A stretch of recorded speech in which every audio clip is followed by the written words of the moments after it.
like in the industry, you're just trying to put out the job as fast as you can. And although that quality is an issue, you know that within a few days or a few weeks or a few months, pretty much everything you print is going to be in the trash can or the recycling. And yeah, I mean, it's nice to feel that you're making things that are going to be treasured for years to come.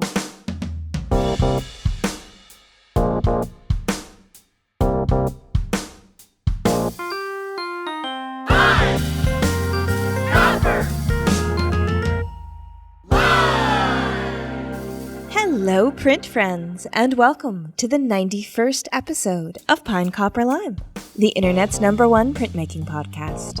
I'm your host, Miranda Metcalf. I release weekly podcasts with people in the print world who are doing something a bit beyond the expected. So please subscribe on your podcast listening app of choice. You can also find Pine Copper Lime on Instagram, Facebook, and YouTube, and you can find all that on pinecopperlime.com. We also have a Patreon page where supporters can join at tiers starting at just $1 a month, and that helps to keep us bringing you printmaking content every week. You can also get cool thank yous like stickers, prints, mugs, as well as you'll have access to our brand new feature, bonus content we've titled Shop Talk, with our editor, Timothy Pauschak. These are quick and dirty tips and tricks with our guests from materials and processes, business advice, and just general studio nonsense. So, if that sounds like something you're interested in, you can check it out through the link in the show notes and hear Tim's chat with today's guest. It's also okay if you don't want to do any of that, because having one more thing in your life that takes money out of your bank account monthly is a super stressful idea. If that's the case, we want you to just listen and enjoy. But if you do get a chance to leave a review, share it with another print friend, that does a world of good as well. Printmaking forever, shun the non-believers. Pine Copper Lime is brought to you by Speedball Art Products, who've been offering a diverse range of high-quality products to your creative practice since 1997.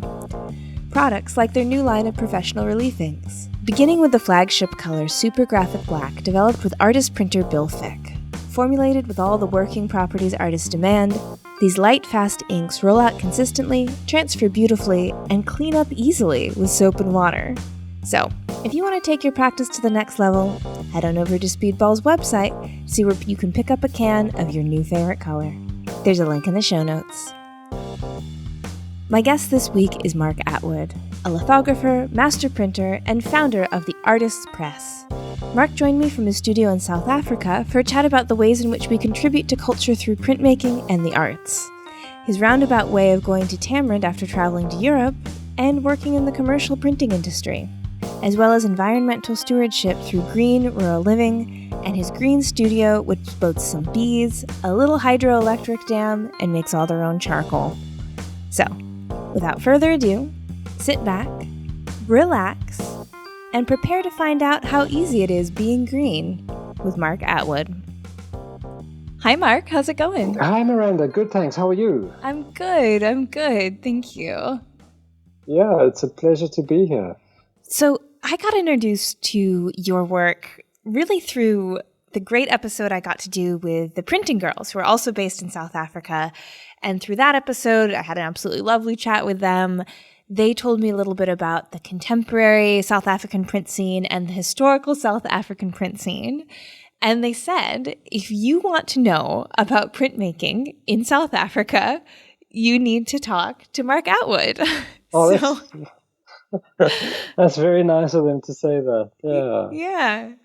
And since then, I've had a chance to get to know your work a little bit online through your online presence, and I'm really keen to learn more. But before I dive into all of my hard-hitting questions, could you please introduce yourself and your work a little bit by letting people know who you are, where you are, and what you do? Okay, sure. So I'm Mark Attwood. I have a small studio in South Africa that we call the Artists Press. We're located in a rural area about 4.5 hours drive from the biggest center of Johannesburg. We started the studio 30 years ago. We were, for the first 13 years, we were based right in the center of Johannesburg. And I started the studio after being at Tamarind and coming back to South Africa and wanting to get something going here. At that point, there was no collaborative printmaking studio in Johannesburg. There were some others in other parts of the country, but nothing in Joburg itself. And I started printmaking from a printing side of things rather than from an artist side of things. My dad was a printer. He had a print shop. He printed a lot of kind of commercial stuff, brochures and books and some invitations to art exhibitions and catalogs for artists. And that's kind of how I got interested in the art side of things. He had a book, like a big book with black and white photographs in it called the Contemporary Lithographic Workshop that he bought somewhere. And I just saw those pictures of these like hand presses and guys like with big rollers rolling out by hand. And I just thought, this is so much more interesting than working on big high-speed presses that run at thousands of sheets an hour. And I just became interested in doing hand printing. So that's kind of the angle that I come to it from. I've picked up the art stuff over the years as I've worked with artists, but I approach things from a technical point of view. So like how to get the best results I can in any given project from a technical side. That's so interesting that your father was a printmaker as well, of course, more of the kind of commercial sort, because it's always interesting to me how people come to printmaking. And in your case, it sounds like it was really a part of your growing up, but then you saw those big stones and really had your head turned another direction a little bit. Yeah, absolutely. I guess there's the romance of it, the big stones and the hand presses and like also there's something about wanting to contribute to a cultural world and feeling like you're doing something that people are going to want to keep for a long time. And when, like in the industry, you're just trying to put out the job as fast as you can. And although that quality is an issue, you know that within a few days or a few weeks or a few months, pretty much everything you print is going to be in the trash can or the recycling. And yeah, it's nice to feel that you're making things that are going to be treasured for years to come.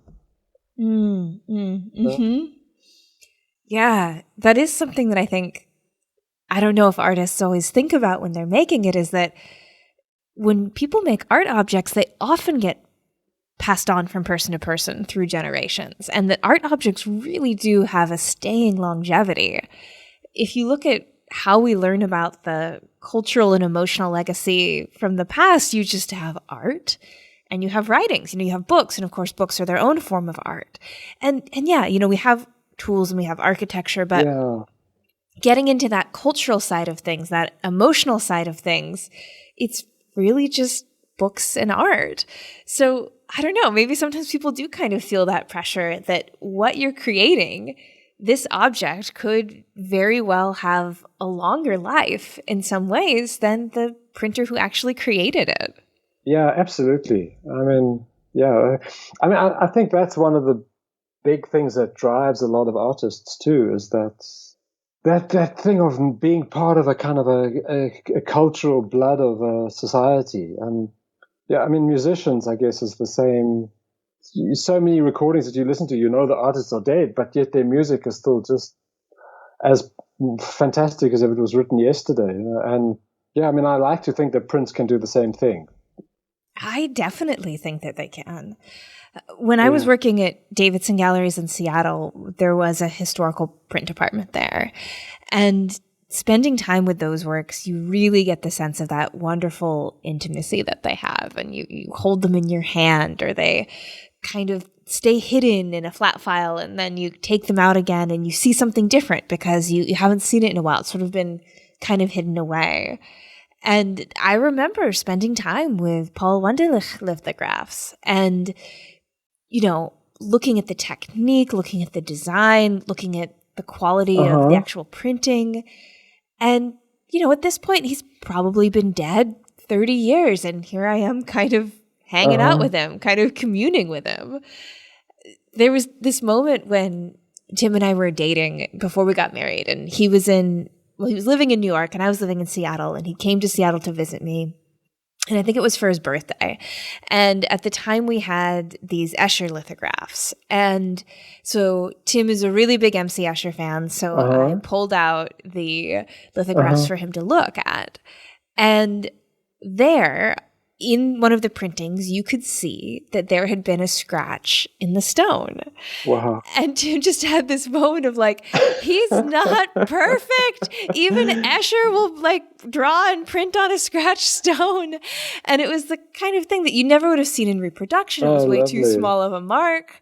But it was this great kind of moment for him. So like they carry a lot of weight. Absolutely. So you mentioned in passing that you went to Tamarind, and I'm hoping you can tell us a little bit more about that. How did it come to be? How did you learn about it? And how did you decide to pack a bag and go pretty far away to continue your lithography training? So, I mean, Tamarind's reputation looms large. And, I mean, even in South Africa, people knew about it. And the time when I was interested in going was like 1987, 88. And South Africa was at that point under a sort of cultural embargo from the rest of the world. And so I wrote to Tamarind, and actually they wrote back and they said like, well, if you meet all the requirements, we'll consider letting you in. But one of them was they needed me to have had some hand printing experience. And there was nowhere in South Africa where I could get that. And so my brother was living in London at the time, and I got on a plane and I flew to London and I slept in the lounge of a friend of his for a few weeks and went around and visited print studios in London to see if I could get some experience. And eventually I got a job with a guy who had a studio called Lowick House Print Workshop up in the north of England in the Lake District. And he had a big Doofa flatbed proofing press, and he was printing editions for artists. And I think because I had done an apprenticeship in offset printing, it was kind of relevant to working on this proofing press. And so John had a Charles Brand press that was standing in the corner of the studio and a few stones. And I could work for him during the day. In exchange, he would let me like grain stones and learn how to hand print in the evenings. I did that for a year. And then I got into Tamarind after when I applied the second time, and they said, sure, okay, you have relevant experience, but I actually couldn't afford it at that point. So I came back to Southern Africa and I got a job working in a printing plant in Botswana. And I worked there. My partner, Tamar, was working with a rural women's cooperative in a village called Machudi in Botswana. And so I would work in this printing plant in Gaborone, which was the nearest big town, and we stayed in this beautiful village. And so, I worked in this printing plant for a year, and then applied again. And so, the third time I applied, I managed to get in and had saved up enough money to go. So it's been a bit of a slog. So, how much time passed between that first application and then actually going? Yeah, I think about 3 years. At that point, Tamarind was divided into, I think the first year was like 7 months. It wasn't a whole year. And then the second year we worked in the pro shop, and that was a whole year. So I was in Albuquerque for like, I don't know, just under 2 years through doing all of that. And when I came back to South Africa, I mean, it was the same kind of thing. I just came back to Johannesburg, decided like I want to start a studio in the city center, and went around trying to like find a space. And through like meeting people that actually I'd worked with when my dad was running his business, a guy in particular, Dumasani Mabaso, who's an artist that I actually later worked with, he told me about a space that was opening up in Johannesburg called the Bag Factory.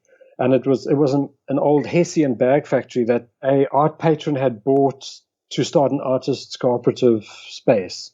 And I got to meet with them, and they agreed to rent me a studio.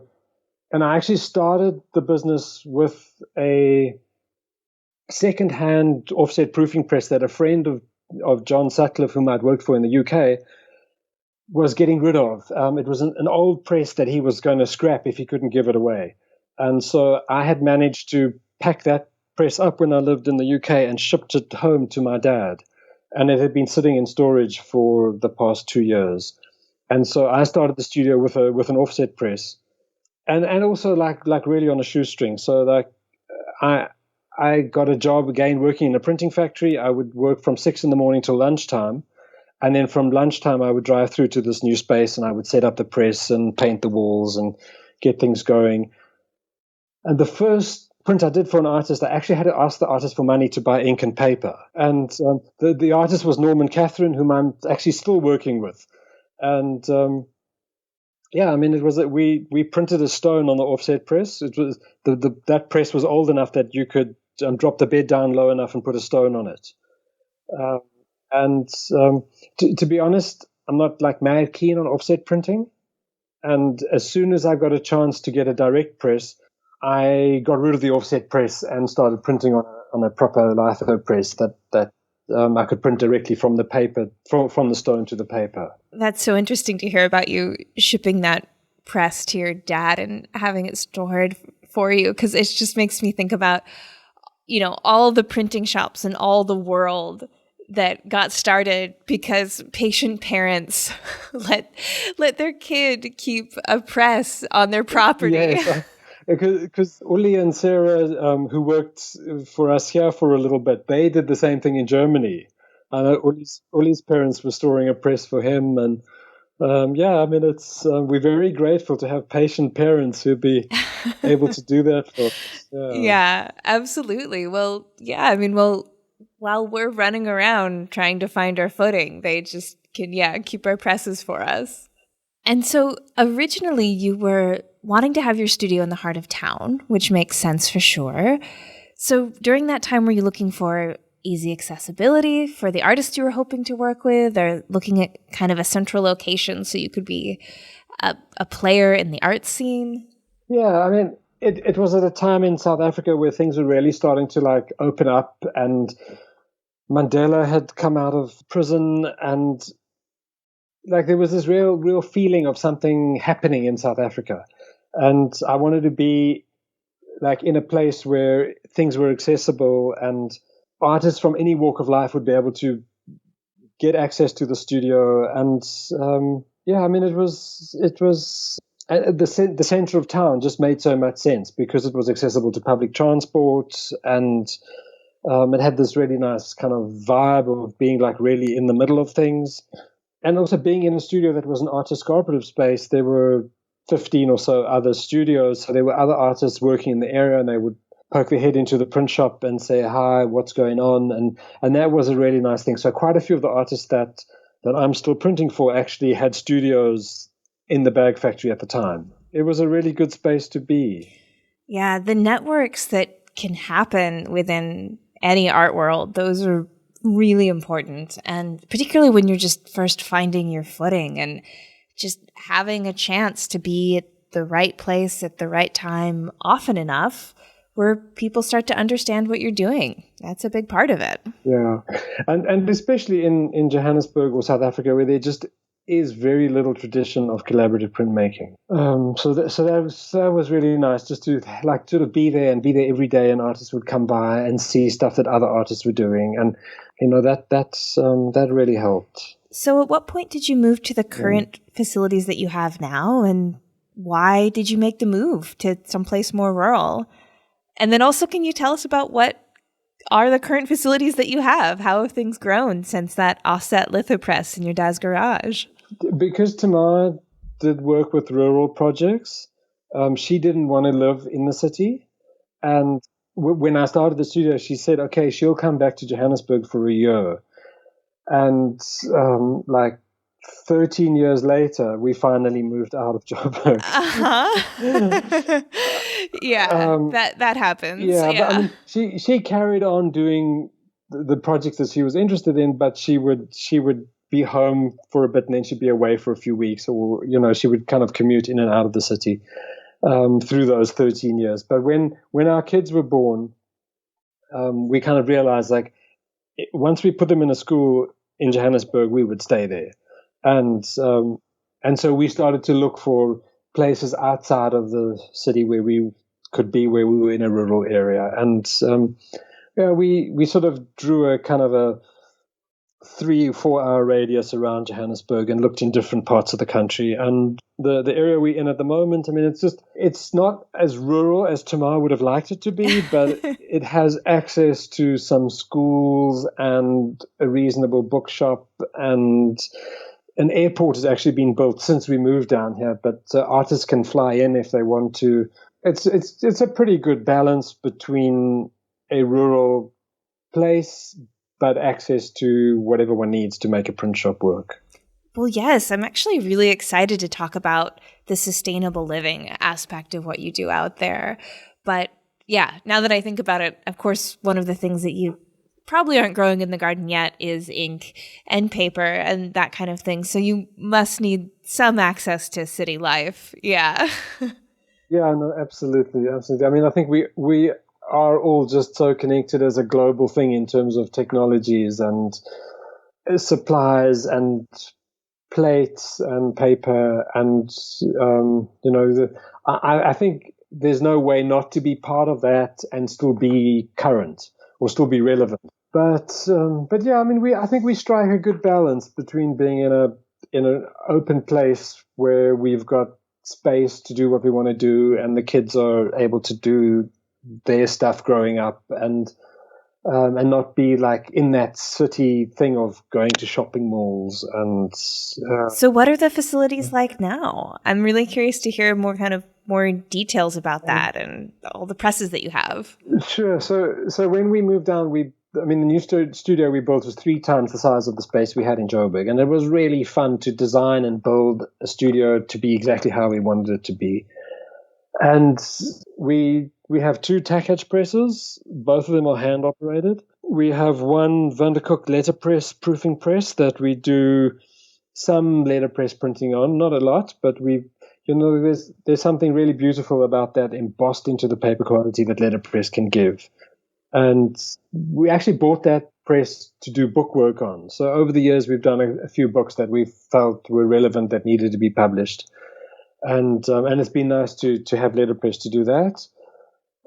We have our own plate grading machine. We have about 100 stones. Most of them are fairly small, kind of A3 size, but we do have a few big ones as well.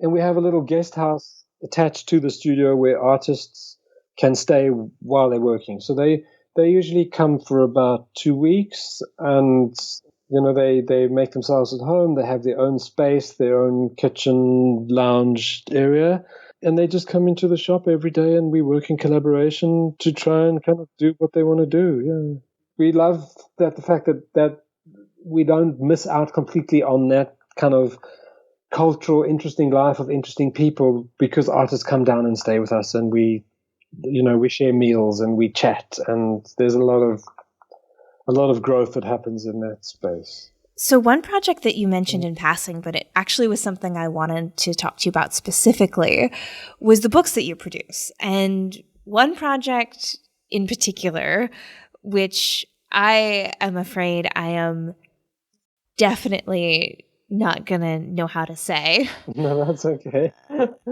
Is it Kwawaya? It's Kokoa. Kokoa. Kokoa. It's like a sort of a double click sound. I mean, I'm probably not even doing it correctly. The one of the projects that Tamar was working with was a sand art project in the northwestern part of Botswana called Kuru. And it's actually a project that was started by the Dutch Reformed Church, and they hired Tamar as a coordinator for their art project. And they had a project which is still going and going strong, with providing a studio space for artists who want to paint. And the kind of philosophy behind the project was just to provide the materials and let the artists do whatever they wanted to do. And so while Tamar was working there, she said to me, well, why don't you come up and make some prints with these artists? And I loved the work. I loved the imagery. And so the first project we did with them, I took my press and a bunch of stones and some metal plates up to Botswana, and I actually worked in their studio for about a month. And we did some really beautiful prints together. And sort of growing out of that, we talked about doing an artist's book and a folk story. And so Tamar kind of over the next while, she talked to them and they were willing to do it. And there was a cultural center attached to the art project. And so the cultural center workshopped folk stories and got well-known storytellers throughout the district to kind of tell their stories. And from that, the artists made a short list and eventually settled on the one story, Kokoa, which is, it's a heroine who goes through all these adventures, but their stories are cyclical. They're not like Western folktales that have a beginning and a middle and an end with a moral at the end.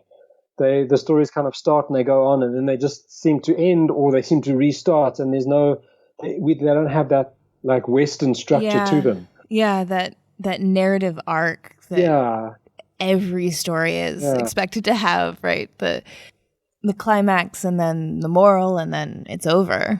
Yeah. But so and then there were two linguists working with Kuru who were busy translating the Naro language into a written language from just being a spoken language, and so they were really helpful in writing down the story for us, and getting all the orthography correct with the right sort of how to draw or write the click sound in the correct way.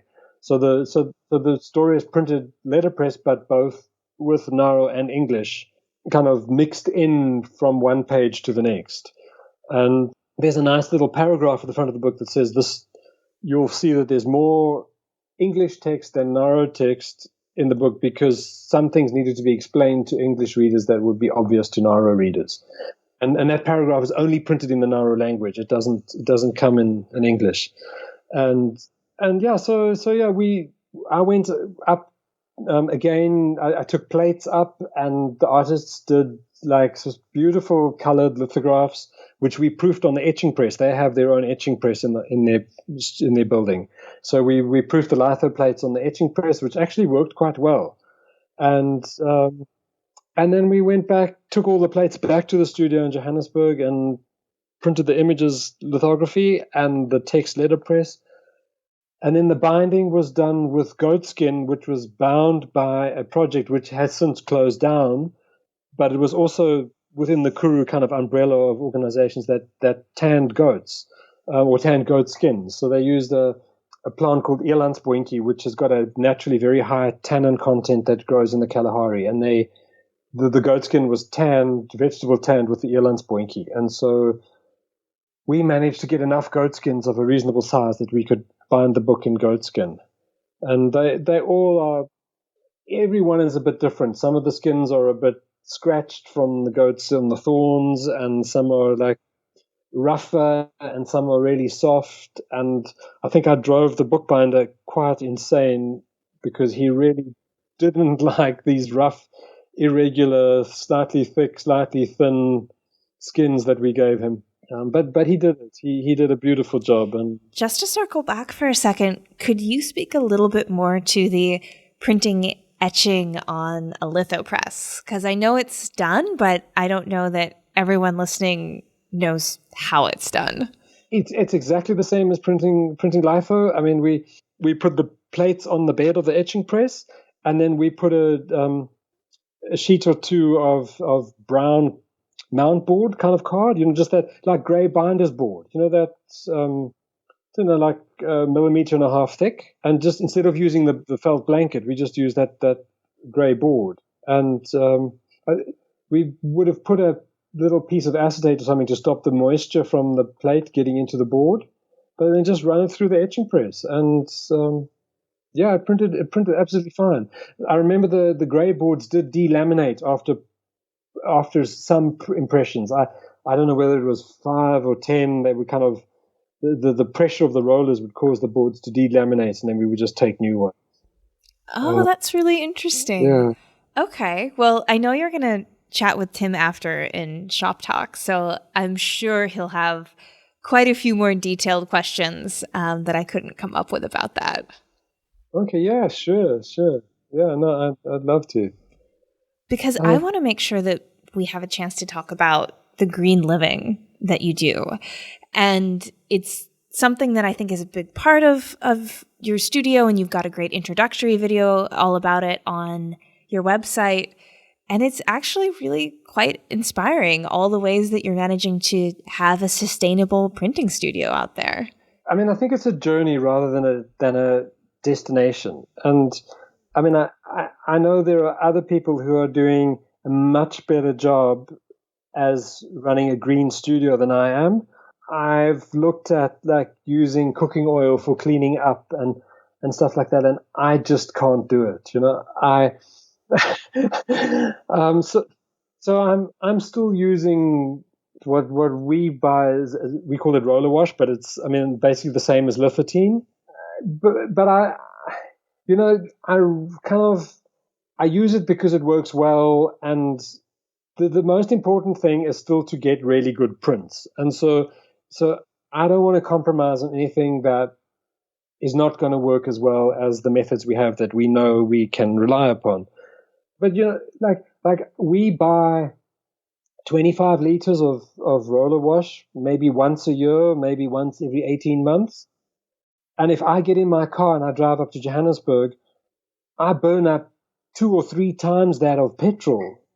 So like one's got to look at these things in terms of perspective. And I know it's a solvent and perhaps it's not as green as it can be, but it's really a very small part of the bigger picture. Yeah, that is a really significant point that I'd love to just linger on for a moment, because I really think that people do get kind of bogged down in this ideology or this idea of perfection, and they think, oh, I have to be perfectly green or it's not good at all, and I have to get rid of my lithotrene. But then they're not doing things like organizing a carpool at their work or eating less meat, right? These things that actually, can produce larger effects because they get bogged down in the details. Yeah. And every decision one makes to just kind of like try and weigh those things and say like, is this better this way or better that way? And I think as things change over the years, we're going to be forced to change whether we like it or not.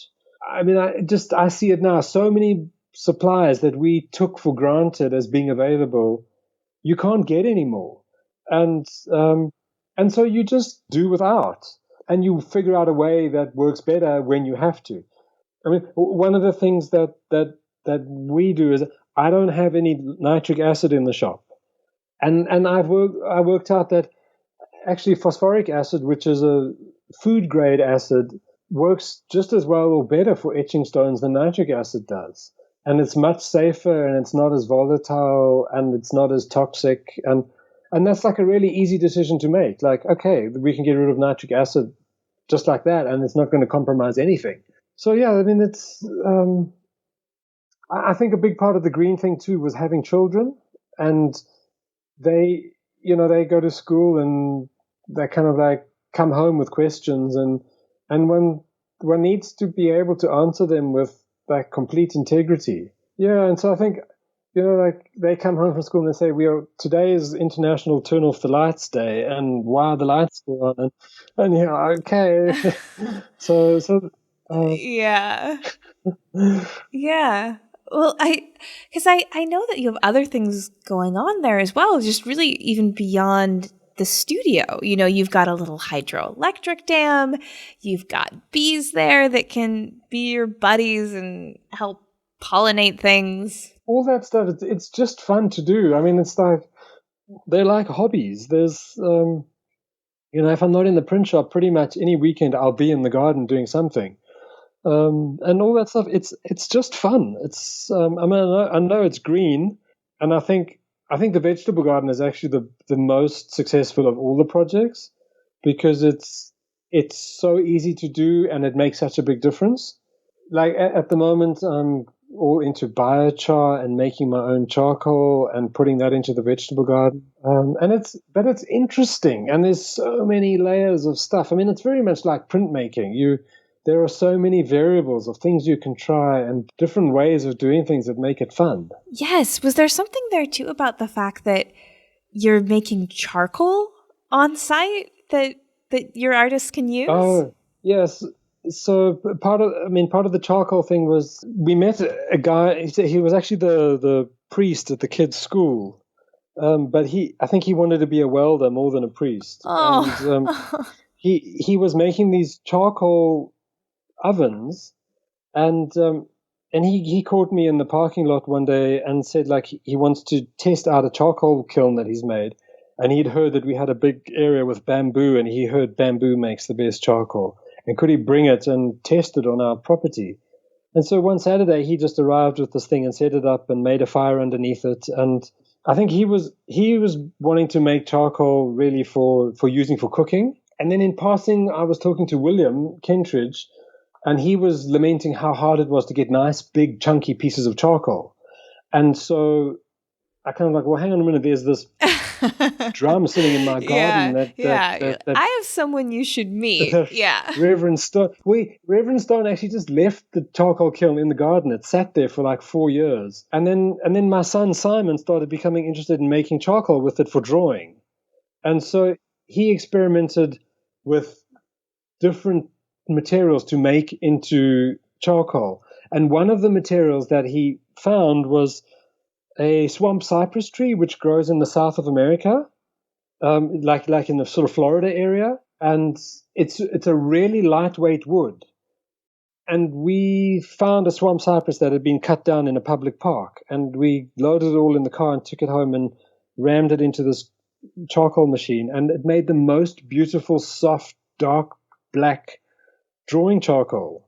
And Simon's just been doing it since then. I mean, it's been quite a few years now. And he's made charcoal out of dozens of different plants and different weeds and different thicknesses and hardnesses and softnesses. And he gives it away to artists and friends. And a lot of it goes to William, who uses it in his drawings. Yeah, I guess when I was saying, like, you can't make ink on site yet, you're partway there. You can make the charcoal.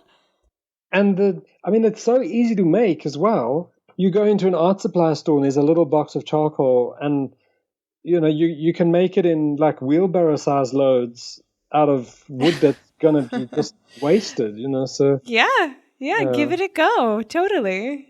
Yeah, I know making charcoal is really easy. You just need a big fire, and you seal up the drum underneath it. And you just got to get it really nice and hot, and you get beautiful charcoal out of it. Well, I'm hoping we can talk about, too, the collaborative work that you do, because I do know that you work with some artists outside of South Africa. And so how do you find them? How do you connect with them? How do they come to see you and do all of these things, which, of course, we were able to do in the before time, and hopefully we'll be able to do it soon again. But yeah, how did that work? Not a lot of the people we work with are international artists. We're really focused on the South African art world. But the artists that have worked with us have been, people that we've met through being at Tamarind, and we've had some international artists just phone us up and say, can they come by and make a print? And that's been absolutely fine too. But yeah, it's just through the network and being there, I guess. Just the artists call you up, and if you're available, then it works out. Yeah, fair enough. Well, I know you've also been doing a project long distance that you've kind of been forced into making long distance because of COVID, like a lot of people. But yeah, can you please talk about what the project is and also how you're working on long distance printing, collaborating, all that stuff? It's been over a year now that we haven't had an artist working in the studio, and some of the projects we had already started them by the time the COVID lockdown came, and others have been initiated since then. But it's all of them have been with artists who have worked with us once or more in the past, and so they understand the process of what's involved. And most of them, it's been like I've driven to their studios, taken materials to them, and set them up, and then kind of just left them to it. Yeah. Yeah. It sounds like that contact-free delivery that you always see on the apps in the Bangkok. Ask your driver for contact-free delivery, but with prints. Uber prints. But what we found actually, which has been quite surprising, is that at least during the lockdown period, artists really put a lot more time into doing the drawing than they are usually able to do. So, over the past few years, I've been finding it, artists are busier and busier, and they're sitting in the studio and they're drawing, but their phone is ringing or they're checking email, and often, like, an artist will say, "Okay, I'm done, etch that stone," and they're not done. Whereas with the lockdown, once I had the stuff packed up and couriered up to me to start making plates and processing things, I was just blown away by how much work they had put into it. And we've done a couple of really beautiful prints, and I think partly because of the lockdown. And I never expected that. I just thought, oh, we're going to manage to keep going, but it's going to be much harder. But like it's almost as good as having the artist there in the studio, because you can roll up a plate and you can pull a proof, and then you can take a pic and you can send it to the artist on WhatsApp and say, "Do you think that works? And should this yellow change in tone?" And you can sort of have this ongoing collaboration just through using a phone. And it's not quite as good as having the artist there in the studio throughout the whole process, but it's completely doable. Yeah, I don't know if you followed at all this project Mixed Grit. It's by Gregory Santos, and how it works is that he takes advantage of the fact that in the United States they have flat rate shipping. I don't know, maybe they have flat rate shipping other places, but in the States they have this. The U.S. Postal Service will say, if it's under 70 pounds, it ships for a flat rate, no matter how heavy it is. So he's actually been sending around the country these cute little tiny baby litho stones. And it's the kind of thing where people were saying, that's impossible. You can't do that. And Gregory was kind of like, why not? I'll just pay the flat rate fee. So he's been doing it long distance with the stone, but it sounds like with the plates, it would probably make things even easier. And you don't even have to stick with a smaller scale for that. Yeah, no, absolutely. It's, and in fact, that isn't even something that's completely new, because I remember when I went to that Tamarind symposium a few years ago, there was a printer there who talked about stones coming up from Mexico on the bus that he was printing, and like in the 1960s. There was a bus that would run from Mexico up to the States, and there was a system where you could have something like as heavy as a stone added to the luggage area, and they would bring these stones up and down, and the artist was in Mexico and they printed for him in the States. Oh, that is funny. Yeah. Well, yeah, it's what you were talking about. Like the innovation is art of artists. When something disappears, we'll figure out something else. It's we have to make prints, and we will figure out a way to do that. And sometimes those ways are better than you would have done it before. In the bit of time we have left here for our chat, before I pass you on to Tim for shop talk, I'd like us to talk a little bit about investing in prints, because you have a section of your website dedicated to this, so I know it's something that's of interest to you. And we've already talked a little bit about the longevity that prints can have. But this is something that I'm always keen to talk about.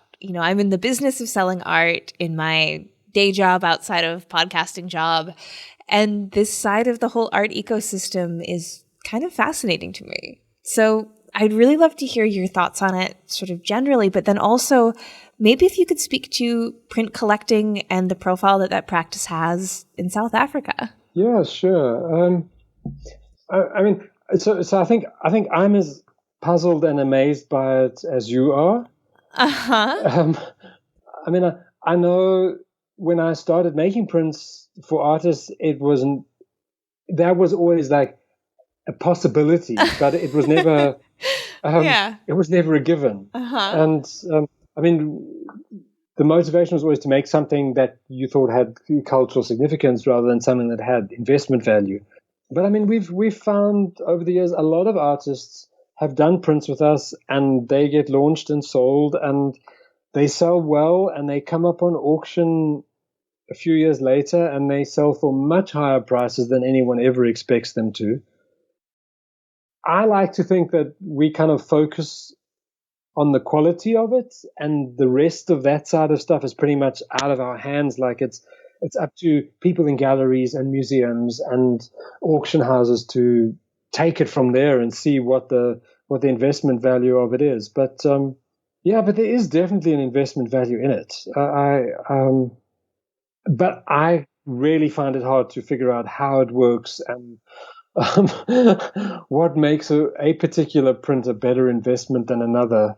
Yeah, that's something I always tell people, is that you have to buy what you love, because if the artist market suddenly crashes and it becomes worth the paper it's printed on, you're still gonna be happy with it. Yeah.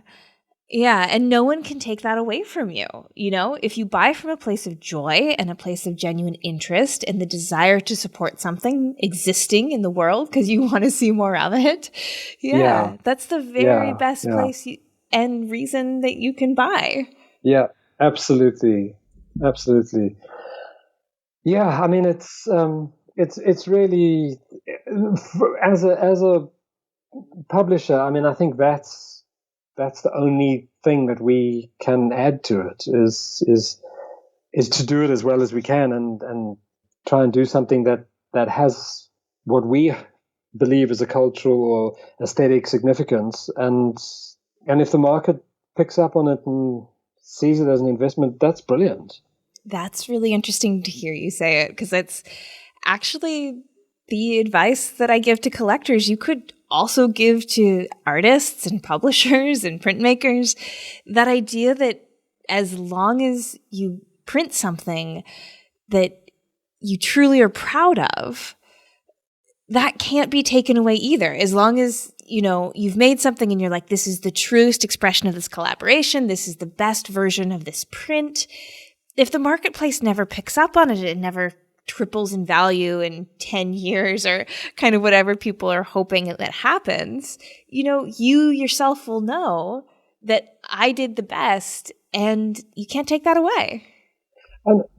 And I do think it's a collaboration that extends beyond like just the printer and the artist. One of the people we've worked with for many years says it's like a three-legged stool. This guy's he used to have a gallery, but he's now kind of a curator as a freelance thing. But he says the artist and the gallery and the collector each make up a leg of the stool, and all three are needed to kind of keep it good and solid and level. And you know, that I think the market is as important as the artist or the print shop or the gallery. You know, I think they all work together in concert, even if not intentionally. Yeah. And we would keep saying it, that is calling it this ecosystem, but I think that's really accurate, because all parts of it are intertwined and interconnected and dependent on one another. And before we, you know, maybe in the future we're going to be in some kind of utopia where everyone can grow their own vegetables and artists are just going to be given a stipend to make because of the cultural significance of the products, and printers will just be given paper. But until we're there, we have to rely on the capitalist ecosystem a bit to keep the lights on and keep ink in the tins and paper on the presses and all of it. And I think the capitalist ecosystem also helps inform where the value is. I mean, it's not that one only does things because that's where one can make money out of them, but it helps to kind of affirm that what you're doing is the right thing. Yeah, no, it's definitely a way where you get direct feedback on what you're making and feedback in numbers. Yeah. And so you can see kind of, not in real time, but close to it, how people are responding to what you're creating. Yeah. So before we sign off, can you please let people know where they can find you and follow all the good projects and good happenings going on over at the Artist Press? Yeah, of course. So we have a website, www.artprintsa.com, and that pretty much says everything about the studio and what we do. We do have an Instagram page. I don't do that side of it at all. Tamar, who does the marketing, she runs the website, she does the Instagram page. But we certainly keep the website very up to date. And and all our contact details are there. You can give us a call. We would be happy to hear from anybody. It's lovely, yeah. Yeah, I would actually just like to take a moment to plug that website because there is a lot on there, and it's not just like your kind of standard studio website where it's like, here's what we make, here's how to get in touch. You've got links. As I said, you have a lot of resources about kind of going green. And all of it. You have an archive of all of the books and the collaborations and the projects that you've done. Yeah, thank you. That's yeah. Thank you so much. Yeah, thanks, Miranda. It was very nice chatting, and I'm looking forward to listening to a bunch of the other podcasts that you've done. I've listened to a few, and I'm going to get in and listen to some more. So thank you. Oh, absolutely. I've heard they make good studio companions. Absolutely. Yeah. Well, Mark, it has been just absolutely a treat to chat with you and learn more about printmaking South Africa and the Artist Press. And I do hope you look us up if you ever find yourself in Bangkok or really, anywhere in Thailand. We'd love to host you. Fantastic. And if you're ever in South Africa, come by and see the studio. We'd love that. Well, that's our show for this week. Join me again next week when my guest will be Shivangi Ladha. We'll talk about printmaking as a drawing tool, exploring the sell-through process, and the language barriers that keep us from finding more great artists out there in the world. You won't want to miss it. This episode, like all episodes, was written and produced by me, Miranda Metcalf, with editing help from Timothy Pauschak and music by Joshua Weber. I'll see you next week.